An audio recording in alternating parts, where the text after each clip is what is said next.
أعوذ بالله من الشيطان اللعين الرجيم. بسم الله الرحمن الرحيم. الحمد لله رب العالمين والصلاة والسلام على أشرف الأنبياء والمرسلين سيدنا ونبينا وشفيعنا ومولانا بالقاسم محمد. اللهم صل على محمد وآل محمد وعجل فرجهم وآله الطيبين الطاهرين المعصومين ولعنة الله على أعدائهم أجمعين من يومنا هذا إلى يوم الدين. أما بعد فقد قال الله تعالى في القرآن المجيد: بسم الله الرحمن الرحيم. إن الدين عند الله الإسلام. السلام علیکم ورحمۃ اللہ وبرکاتہ۔ خداوند عالم اپنی مشہور و معروف کتاب باعظمت کتاب قرآن مجید میں اعلان کر رہا ہے، ان الدین عند اللہ الاسلام، خدا کے نزدیک دین اسلام ہے۔ وہ دین اسلام جو ایک مکمل دین ہے، جو ایک کمپلیٹ دین ہے، جو ایک جامع دین ہے۔ وہ دین اسلام کہ جس کے ذریعے سے انسان خدا کی خوشنودی کو حاصل کرتا ہے۔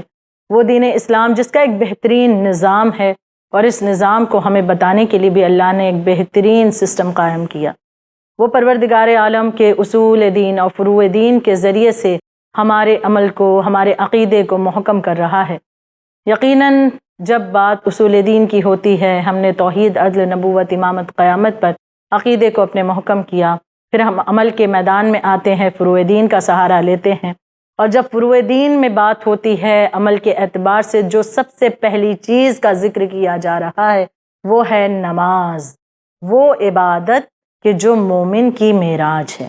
بے شک بارہا روایات میں ذکر کیا جاتا ہے کہ اگر انسان کی یہ عظیم عبادت قبول ہے تو اس کے دیگر اعمال بھی قبول ہو جائیں گے۔ یقیناً نماز کی قبولیت کے لیے بھی شرائط بیان کیے گئے ہیں، لیکن یہ عبادت وہ عبادت ہے کہ جس کے قبول ہونے کے بعد میں تمام تر ہمارے افعال، اعمال خدا کی بارگاہ میں قبولیت کا شرف حاصل کر سکتے ہیں۔ دل میں محبت اہل بیت رکھ کر کے جب اس عمل کو انجام دیا جائے، یعنی یہ واضح ہونا چاہیے کہ اگر انسان اہل بیت سے دور ہے اور فقط نماز روزہ انجام دے رہا ہے، تب بھی یہ اس کے لیے فائدہ مند ثابت نہیں ہوگا۔ اس کا سجدہ، اس کی عبادت، اس کا روزہ اگر بغض اہل بیت اس کے دل میں موجود ہے تو یہ عبادت خداوند عالم منہ پر مار دینے والا ہے، کیونکہ خداوند عالم نے یہ حکم اپنے رسول کے ذریعے ہم تک پہنچایا، اور آپ نے یہ واضح طور پر رسول خدا صلی اللہ علیہ وآلہ وسلم نے ہمیں بیان کیا ہے۔ ہمارے درمیان دو گراں قدر چیزیں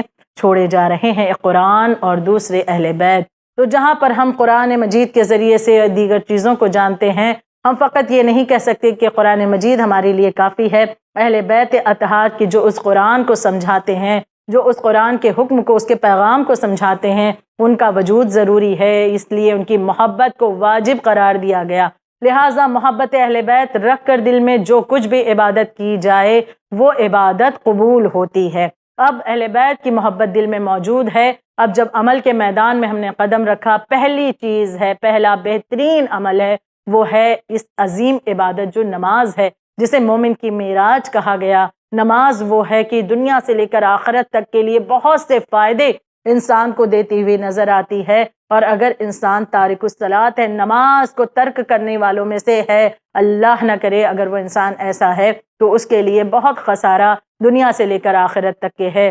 گناہان کبیرہ میں اور دیگر معتبر کتابوں میں بھی درج کیا گیا ہے کہ اگر کوئی انسان نماز کو حقیر جانتا ہے تو اولاً تو امام کی شفاعت، جو ہم شفاعت کا عقیدہ رکھتے ہیں کہ معصومین ہماری شفاعت کریں گے، لیکن معصوم خود بیان فرماتے ہیں، امام جعفر صادق علیہ الصلوۃ والسلام بیان فرماتے ہیں، ہماری شفاعت اس تک نہیں پہنچ سکتی جو نماز کو حقیر جانتا ہو۔ نماز کو معمولی سمجھنے والا، حقیر جاننے والا، اس تک کہ کبھی بھی معصومین کی ائمہ طاہرین علیہ السلام کی شفاعت نہیں پہنچ سکتی ہے۔ اور ساتھ ساتھ اس دنیا سے لے کر آخرت تک کے بہت سے نقصانات وہ اٹھاتا ہے۔ کتاب گناہان کبیرہ میں بھی موجود ہے کہ اگر انسان بے نمازی ہے تو خداوند عالم اس دنیا میں یہ سزا دیتا ہے، بہت سی سزائیں جن میں سے چند کا ذکر کر دوں، کہ انسان کی عمر کو گھٹا دیا جاتا ہے۔ اس کی عمر کم کر دی جاتی ہے، اگر انسان بے نمازی ہے تو اس کا رزق تنگ کر دیا جاتا ہے۔ یہ دو چیزوں کے لیے انسان زیادہ پریشان ہوتا ہے اس دنیا میں۔ وہ چاہتا ہے اس کی روزی بہت زیادہ ہو جائے، اتنی دولت اسے مل جائے کہ زندگی بڑی آسانی سے گزر جائے، آرام ہو، آسائش ہو، حتیٰ کہ انسان یہ کہتا ہوا نظر آتا ہے کہ ہم اتنا کما لیں کہ ہماری پیڑھیاں جو ہیں، ہماری نسل بیٹھ کر کھائیں، یہ تک کہ انسان کی پلاننگ ہوتی ہے۔ حالانکہ ایک پل کا بھروسہ نہیں، لیکن انسان کی لمبی لمبی آرزوئیں جو اسے اسی وجہ سے بہت زیادہ پھر آگے چل کر کے پریشان کرتی ہیں، تکلیف اسے پہنچتی ہے جب یہ آرزوئیں پوری نہیں ہوتی۔ اس لیے جو انسان چاہتا ہے کہ وہ اس دنیا میں خدا کے احکام پر عمل کرے، خوش و خرم طریقے سے زندگی اس کی گزرے، آرزوؤں کو وہ کم رکھے، اتنا زیادہ وہ فائدے میں ہے۔ بہرحال انسان یہ چاہتا ہے کہ بہت مال و دولت حاصل ہو جائے، بڑی لمبی عمر و بڑا جیے، وہ اس دنیا میں اپنوں کا ساتھ خوب سالوں تک اسے ملے، تو اس کے لیے ضروری ہے، شرط یہ ہے کہ وہ نماز کا پابند ہو۔ اگر بے نمازی ہے تو عمر بھی کم کر دی جائے گی، رزق بھی اس کا تنگ کر دیا جائے گا، جو کچھ بھی وہ دعا کرے گا وہ قبول خدا کی بارگاہ میں نہیں ہوگی اگر انسان اس دنیا میں نماز کو حقیر جانتا ہے، نماز ادا نہیں کرتا ہے۔ ساتھ ساتھ صرف یہ نہیں بلکہ بڑی سختی ہوتی ہے اس کے ساتھ کہ یہاں پر جو کچھ بھی وہ گناہ کر رہا ہے، توبہ کرنا چاہے، توبہ بھی اس کی قبول نہیں ہوتی۔ آخری وقت میں بڑی ہی مشکل، بڑی ہی پریشانی کے ساتھ اس کا دم نکلتا ہے، بھوکا اور پیاسا اسے اس دنیا سے اٹھایا جاتا ہے، قبر کی منزل میں پہنچے تو فشار قبر کا سامنا اسے کرنا پڑتا ہے۔ جو انسان بے نمازی ہے پھر سختی کے ساتھ اس کا حساب و کتاب خداوند عالم میدان محشر میں لیتا ہے۔ لہٰذا انسان کو اس عظیم نعمت کا یقیناً حق ادا کرنا چاہیے، نمازی ہو جائے، کیونکہ اللہ کا حکم ہے اس کے سامنے اپنی جبین کو رکھ دینا، سجدہ کرنا اس معبود کا بہترین عبادت ہے۔ لہٰذا نماز کہ جو بہت زیادہ انسان کو فائدہ دیتی ہے، اور ساتھ میں دوسری چیز کہ اگر بے نمازی ہے تو بہت بڑے خسارے میں، بہت بڑے نقصان میں ہے۔ ایک اور روایت کا ذکر کرنا چاہوں گی، رسول خدا صلی اللہ علیہ وآلہ وسلم ارشاد فرماتے ہیں کہ جہنم میں ایک بہت ہی زیادہ خطرناک وادی ہے، جس میں ایک سانپ کو اللہ نے وہاں پر رکھا ہے، جس کی لمبائی اتنی زیادہ ہے کہ سر سے لے کر دم تک کے جو لمبائی ہے، اگر اس کا اندازہ کریں تو انسان تقریباً 60 سال تک کے سفر کرتا رہے، اتنی لمبی اس سانپ کی لمبائی ہے، جو کہ جہنم کی خطرناک وادی میں اللہ کے حکم سے رکھا گیا ہے۔ اور جب سے یہ سانپ وہاں پر موجود ہے، اسے وہاں پر پیدا کیا گیا ہے، تب سے اس کا منہ بند ہے، اور اس کا منہ روز محشر کھلے گا، اور یہ اپنے پیٹ میں صرف 2 لوگوں کو بھرے گا، ایک شرابی اور دوسرے بے نمازی، یعنی اس کی غذا ہوگی، یعنی یہ عذاب آئے گا شرابیوں پر بھی اور بے نمازی پر بھی۔ تو لہٰذا اتنے خطرناک، یقیناً واقعاً ہم اپنی آنکھوں کو کھولیں کہ ایسی ایسی روایات موجود ہیں کہ واقعاً انسان سوچنے پر آمادہ ہو کہ کیا اتنے سخت عذاب کا سامنا کرنے کی اس میں طاقت ہے۔ دوسری جانب اللہ کی اس عظیم عبادت کے ذریعے سے وہ خدا کی قربت کو حاصل کرتا ہے، فرشتوں کو اپنا دوست بنا لیتا ہے۔ روایات میں ذکر کیا جاتا ہے جو انسان 5 وقتہ نمازی ہے، جب وہ نماز پڑھتا ہے فرشتے اس کے قریب آتے ہیں، ان سے اس کی ایک دوستی ہو جاتی ہے۔ ہمیں یہ نظر نہیں آتا کیونکہ ہماری آنکھوں پر اس طرح سے اللہ نے پردے ڈالے ہیں، لیکن یہ روایات میں ذکر کیا گیا فرشتے اس انسان کو پسند کرتے ہیں، اس انسان سے فرشتوں کی دوستی ہو جاتی ہے، انسیت فرشتے اس سے رکھتے ہیں۔ تو اب یہ تمام فائدے انسان کو ملتے ہیں۔ دوسری طرف کی بے نمازی ہونے کے بہت سے نقصانات بیان کیے جاتے ہیں۔ یہاں پر ایک اور روایت کا ذکر کرنا چاہوں گی کہ رسول خدا صلی اللہ علیہ وآلہ وسلم ارشاد فرماتے ہیں کہ روز قیامت ایک بچھو برآمد ہوگا جس کا سر آسمان سے ٹکرا رہا ہوگا، اور دم اس کی جو پونچھ ہوگی وہ 7ویں زمین تک پہنچ رہی ہوگی، اور مشرق سے مغرب تک کے اس کا منہ کھلا ہوگا۔ وہ کہے گا کہ کہاں ہیں وہ لوگ جو خدا اور رسول سے جنگ کرتے تھے۔ اب یہاں پر یہ جو روایت میں بیان کرنے جا رہی ہوں، اس روایت میں وہ بچھو ان لوگوں پر عذاب کرنے جا رہا ہے کہ جس کے بارے میں وہ خود کہہ رہا ہے کہ کہاں پر ہیں وہ لوگ، کہاں ہیں وہ لوگ کہ جو اللہ کے رسول سے جنگ کیا کرتے تھے، خدا سے جنگ کیا کرتے تھے۔ ظاہر سی بات ہے جو خدا سے جنگ کرے، جو رسول سے جنگ کرے، کیا وہ انسان اچھا ہو سکتا ہے؟ بالکل نہیں۔ تو اب جب اتنا بدترین انسان ہے، اس کے لیے یہاں پر یہ عذاب کا ایک انتظام کیا جا رہا ہے۔ اب جب اس نے یہ سوال کیا تو جبرائیل امین اس سے پوچھیں گے کہ تیری نظر میں وہ لوگ کون ہیں کہ جو خدا اور رسول سے جو ہے جنگ کر رہے ہیں؟ وہ بچھو جواب دے گا کہ وہ 5 گروہ ہے، یعنی 5 ایسا گروپ ہے کہ جو خدا اور رسول سے جنگ کرنے والوں میں شمار ہوتے ہیں۔ پہلا کون ہے؟ اس میں بیان کیا گیا وہ شرابی افراد ہیں کہ جو شراب پیتے ہیں، لہٰذا گویا نہ صرف یہ کہ یہ برا کام انجام دے رہے ہیں، یہ گناہ کبیرہ انجام دے رہے ہیں، بلکہ ایک بدترین فعل تو ہے اپنے آپ میں، اس کا عذاب بھی بہت زیادہ۔ دوسرے یہ کہ یہ بچھو یہ کہتا ہوا نظر آتا ہے، روایت میں ذکر کیا گیا ہے کہ یہ بچھو کہے گا جہنمی کہ یہ انسان دراصل خدا اور رسول سے جنگ کرنے والوں میں شمار کیا جا رہا ہے جو شرابی ہے۔ دوسرا سود خور انسان جو سود کھاتا ہے، لہٰذا سود کھانے کی بڑی مذمت وارد ہوئی ہے۔ سود کھانا یعنی بدترین جو گناہ ہے، یہ مال حرام ہے، اور حرام لقمہ شکم میں پہنچنے کے بعد کیا فساد برپا کرتا ہے، یہ ہم نے کربلا میں دیکھا ہے کہ کربلا میں حرام غذا کا اثر یہ ہوتا ہے کہ فرزند رسول نگاہوں کے سامنے ہوں لیکن ان پر بھی ستم کیا جاتا ہے، ان کے خانوادے کو اذیت دی جاتی ہے۔ اور روایت میں ذکر کیا جاتا ہے کہ جب حرام کھانے سے انسان اپنے پیٹ کو بھرتا ہے تو ایسے انسان پر ایک عذاب یہ بھی ہوگا بروز محشر کہ گنبد کی مانند اس کا پیٹ جو ہے اللہ محشر کے دن، قیامت کے دن بلند کر دے گا، یہ اٹھنا چاہے گا لیکن اس کی وزن سے، اپنے پیٹ کی وزن سے، جس میں اس نے حرام غذا کو یا حرام کھانے کو بھرا ہے یا حرام طریقے سے جو مال حاصل کیا، اس کے ذریعے سے جو کچھ بھی کھایا پیا، اس پیٹ کو ذخیرہ بنایا ہے اس چیز کا، اس کا پیٹ گنبد کی مانند بلند ہوگا، اس کے وزن سے وہ اٹھ نہیں سکے گا۔ 5 لوگوں کا ذکر یہاں پر، 5 طرح کے گروہ کا ذکر کیا جا رہا ہے، ایک شرابی، دوسرے سود خور، اب تیسرے گروہ کا ذکر ہو رہا ہے۔ بچھو کہتا ہے یہ جہنمی کہ تیسرا گروہ جو شمار ہو رہا ہے ان لوگوں میں کہ جو خدا اور رسول سے جنگ کرتے ہیں، یہ بے نمازی افراد ہوں گے، یعنی جو وہ عظیم عبادت جس کا ذکر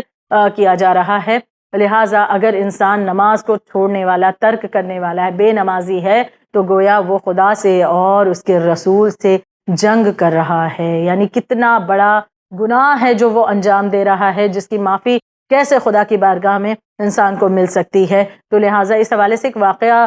بہت ہی جو ہے انٹرسٹنگ ہے کہ جو واقعاً ہمیں سوچنے پر آمادہ کرتا ہے کہ جناب موسیٰ علیہ السلام کے دور کا واقعہ ہے کہ جناب موسیٰ علیہ السلام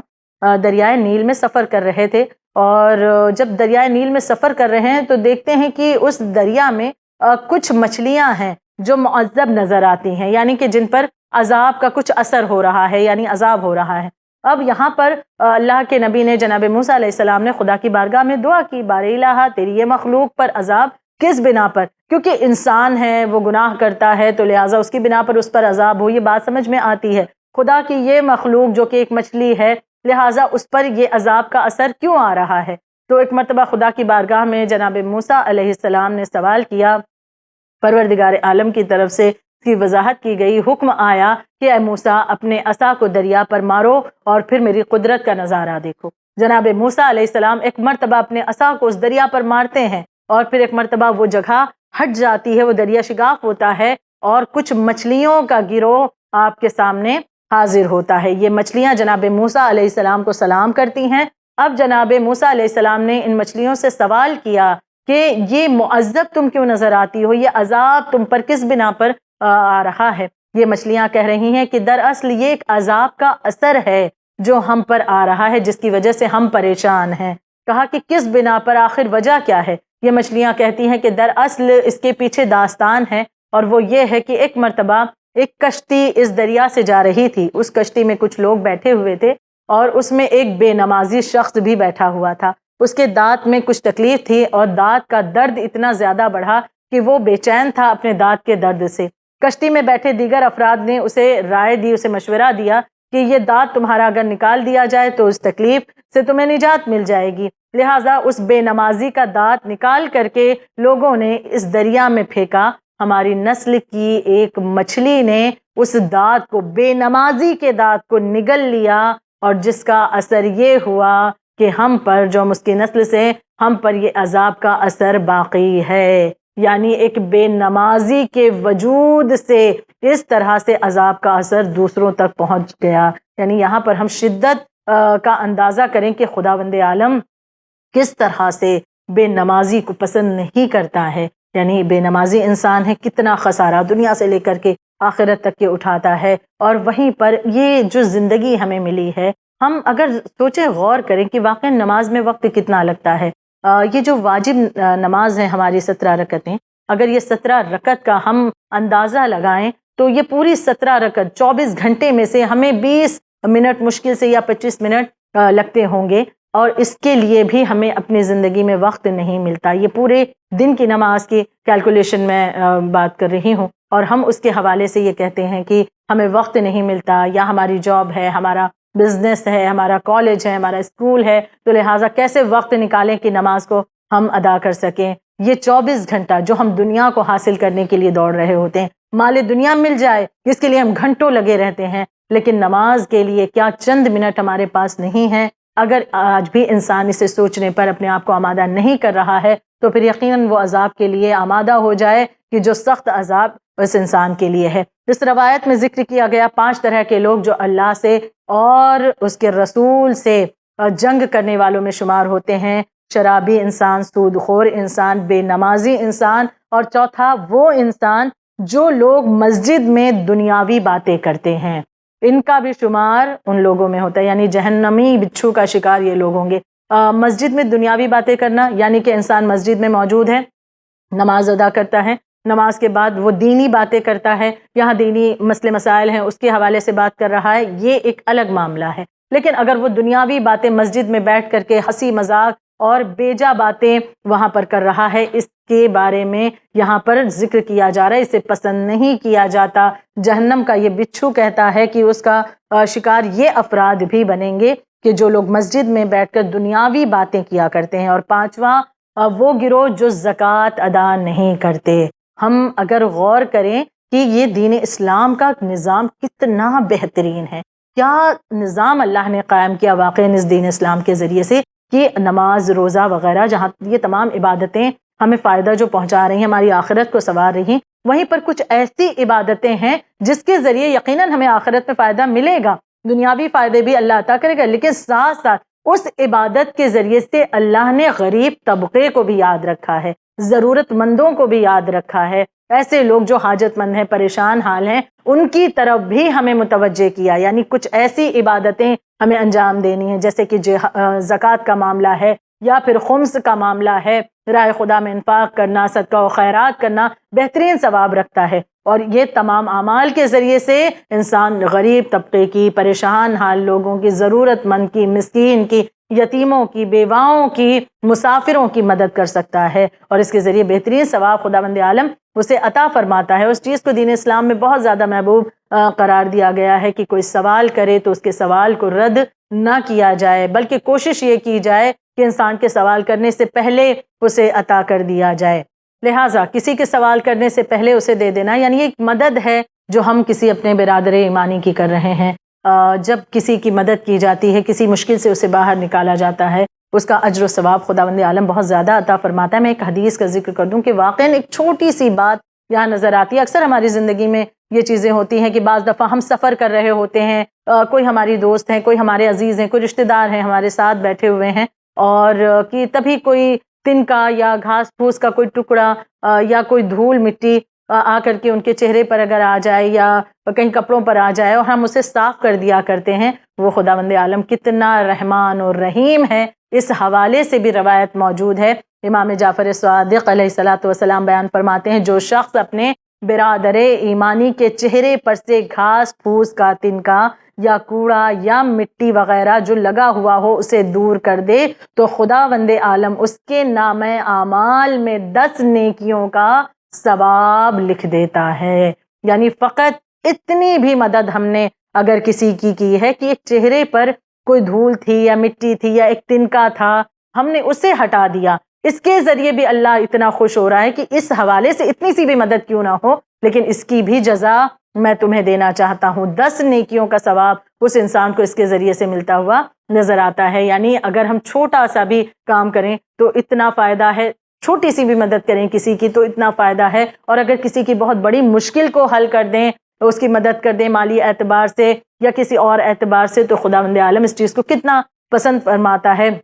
اور جب کوئی انسان کسی کو عطا کرے تو اس کا بھی ایک سلیقہ ہوتا ہے، اس کا بھی ایک انداز ہوا کرتا ہے کہ بعض دفعہ ہم یہ سوچتے ہیں کہ ہم جب دوسروں کی ہیلپ کریں، کئی لوگ ہمیں دیکھیں تاکہ وہ ہماری چرچا کریں لوگوں کے درمیان کہ فلاں انسان تو بڑا سخی ہے، لوگوں کی بہت مدد کرتا ہے، بہت زیادہ لوگوں کو عطا کرتا ہے۔ لیکن اس کے برعکس دین اسلام اس چیز کو پسند کرتا ہے کہ چھپا کر کے نیکیوں کو انجام دینا چاہیے، کیونکہ رسول خدا صلی اللہ علیہ وآلہ وسلم ارشاد فرماتے ہیں کہ چھپ کر نیکی کرو، اسے 70 حج کا ثواب تمہیں دیا جائے گا۔ جو انسان چھپ کر کے نیکی کرتا ہے، یعنی دکھاتا نہیں ہے، ظاہر نہیں کرتا لوگوں کو، اس کی مثال ہم امام علی رضا علیہ الصلوۃ والسلام کی زندگی کا وہ مشہور واقعہ اس پر غور کریں کہ جب ایک شخص آپ کے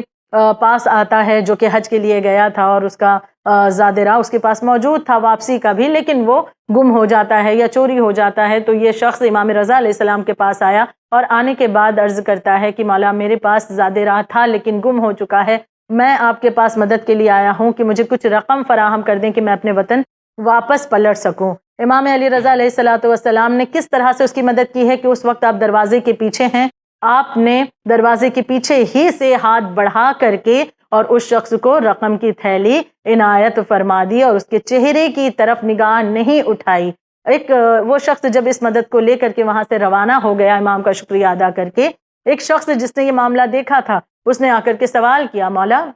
آپ نے اس طرح سے چھپ کر کے اس کی مدد کیوں کی؟ امام کا بہترین جواب تھا، امام بیان فرماتے ہیں کہ میں جب کسی کی مدد کی جاتی ہے اس کے چہرے پر ہم دیکھیں کہ آثار ایک شرمندگی کے نمودار ہوتے ہیں، یہی وجہ ہے کہ اپنی نگاہوں کو نیچی رکھ کر کے کسی کی مدد کی جائے۔ امام ہمیں سلیقہ سکھا رہے ہیں، امام بیان فرماتے ہیں کہ جب میں اس کی ہیلپ کر رہا تھا، اس کی مدد کر رہا تھا، اس وقت اس کے چہرے پر جو آثار شرمندگی نمایاں ہوتے میں اسے دیکھنا پسند نہیں کرتا ہوں۔ یعنی اس انداز سے چھپ کر کے لوگوں کی مدد کرنا، اس انداز سے لوگوں کی ہیلپ کرنا خداوند عالم اسے پسند کرتا ہے۔ تو یقیناً دین اسلام وہ بہترین دین ہے جس نے بہترین نظام قائم کیا، چاہے ہماری عبادات کے حوالے سے جو نماز روزہ وغیرہ ہوں، حج ہوں کہ جن کا حکم ہمیں دیا گیا ہے، یا وہ عبادتیں کہ جس میں دوسروں کا بھی خیال رکھنے کا حکم دیا گیا۔ یعنی کتنا بہترین دین ہے جو صرف یہ نہیں کہتا کہ صرف اپنی آخرت اس طرح سے بناؤ کہ صرف میرا سجدہ کرو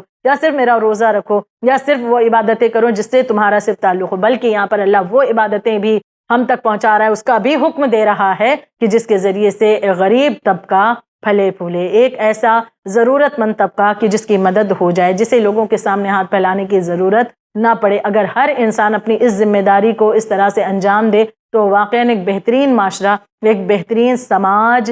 تشکیل پا سکتا ہے۔ آج ذکر کو یہیں پر سمیٹتے ہوئے کہ بے شک